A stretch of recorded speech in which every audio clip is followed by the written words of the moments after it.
more. We're going to find out more about the 2022 Memphis in May World Championship Cooking Contest. It's a mouthful, but they're cooking up some good stuff. They've got 215 teams taking the battle for the title of Grand Champion, and Mississippi is well represented within those teams. And joining us today on Good Things is Ubon's barbecue princess, Miss Leslie Roark Scott herself, which she's calling from. I think you're in Memphis, right, Leslie?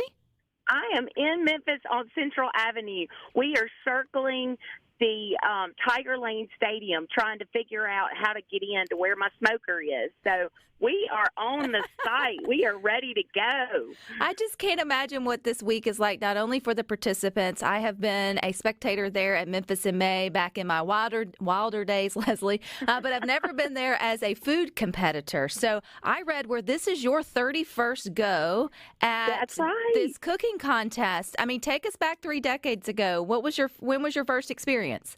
So 1991 was the Ubon's first trip to Memphis in May. I was about to graduate from high school. I was 17 years old, and it was down on the riverfront. My sister and I did not want to go. We told our parents that's just old people fun, and they made us go. And we got there and just hooked for the rest of my life, literally. Well, I can imagine that it's a whole lot of fun. It's a whirlwind. It's hot because you're going to be standing in front or under a smoker, maybe not under the hood of the smoker. I'm not good with the way it's working. But you're being humble because in 1992 you took home the first ever female award. Well, not the first ever female. You were the first female ever to win world or grand champion there at Memphis in May. So what was that experience like? That definitely got you hooked. Definitely, absolutely. My dad was, he loved barbecue. He loved mostly the social part of what we do. But if it was time to turn on that competition, then he was ready to go. But he really, really loved the social part. And he I always tease him about being an unintentional feminist because he's who got me to cooking. He, shared all of his stuff. He listened to my ideas, and he encouraged me to take part in that. And so, back then in the 90s, it was no big deal. It was just Gary's daughter, Leslie, won the grand champion. Yay. It wasn't a big deal because I was a female. It was just my turn. I had been working hard for it. And so to be there now and see so many great pitmasters and a lot of female pitmasters coming out of Mississippi. You got Melissa Cookston, who's up in South Haven. You got Brooke Lewis, who's with the Shed down in Ocean Springs, and me in the middle. I mean, that's a pretty good lineup.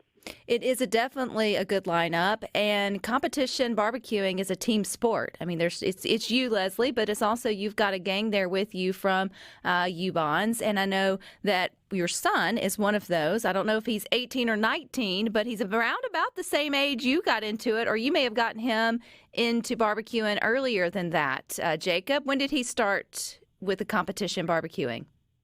Jacob's first competition he was 6 weeks old, and Jacob was 9 weeks early. So he was barbecuing before he was even supposed to be born.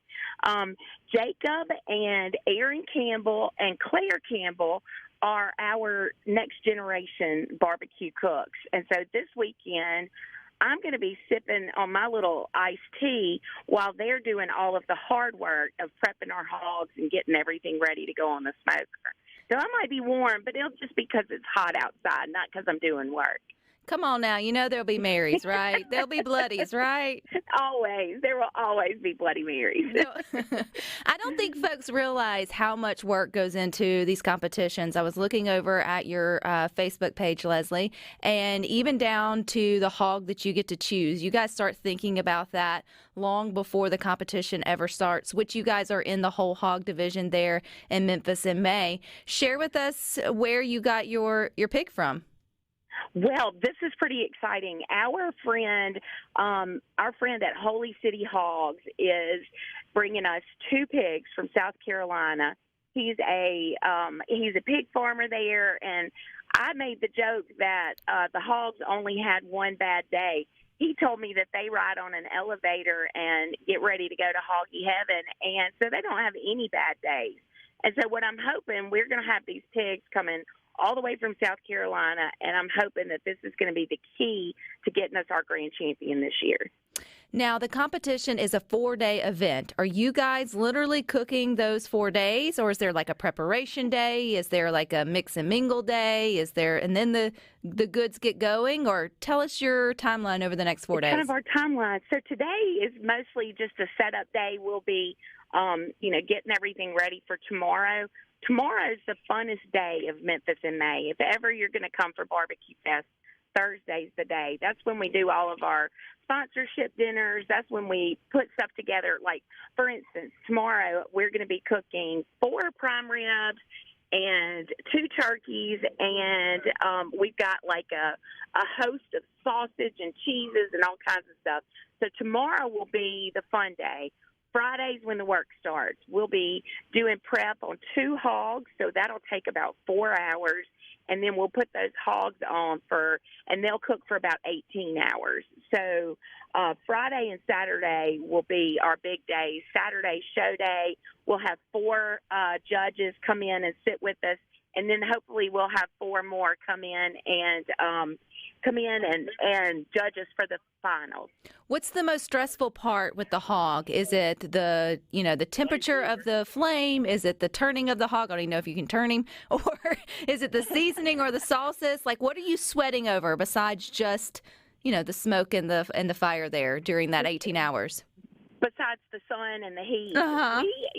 We have done so many of these. I would guess, Rebecca, that these will probably be our maybe 200, 300 hogs that we've cooked over the years. And so we probably won't be sweating much. That is why after 3 decades. That sounds like I'm bragging, but I'm hoping we won't be sweating much. We'll be ready for everything that comes our way. Well, I just love that it's a family affair. I mean, you've got your family there. Your family got you into competition barbecuing, Leslie. You've got your family business there in Yazoo, which carries the Ubon's name. And then you've got the next generation there learning the skill of competition barbecuing. And yeah, Memphis in May is close, but I saw where you guys have already been in New York City this year. And where else are y'all lined up to go? We've done Hogs for the Cause in New Orleans. We've been to New York. I've been to Kansas City this past weekend. And coming up this fall, we'll be in Denver over Father's Day weekend. And then we'll hit St. Louis, Jacksonville, and who knows where else. But I know you can almost always catch me during the week in Yazoo City at Ubon's restaurant on Jerry Clower Boulevard. Which you've got good pork there, but I have to admit the fried chicken is off the chain. Tuesday's the day to come see me. Tuesday's the day to come see you, and this whole week you guys will be there in Memphis in May at the competition. We'll be keeping up with everything you guys got going on there. I know folks can keep up with you on your social media, but which is the best social media account? Y'all got like 1,000 of them for us we do. to keep up with you. At Ubon's BBQ is our main one. That's my husband, Doc, and he makes sure that everybody knows what we're up to. All righty. Well, you go find your smoker, Leslie. And thank you, Rebecca. You get the party started, and Mississippi is rooting for all of you there in Memphis. We know one of you will walk away as grand champion. One of us is going to be it. Thank you, Rebecca. Have a great day. You too. How cool is that, y'all? I mean, we've got like 4 to 5 Mississippi teams there represented in Memphis. They're bringing the heat with their barbecue competition. And it just makes good sense that Mississippians would rise to the top of the competition ladder when it comes to barbecue.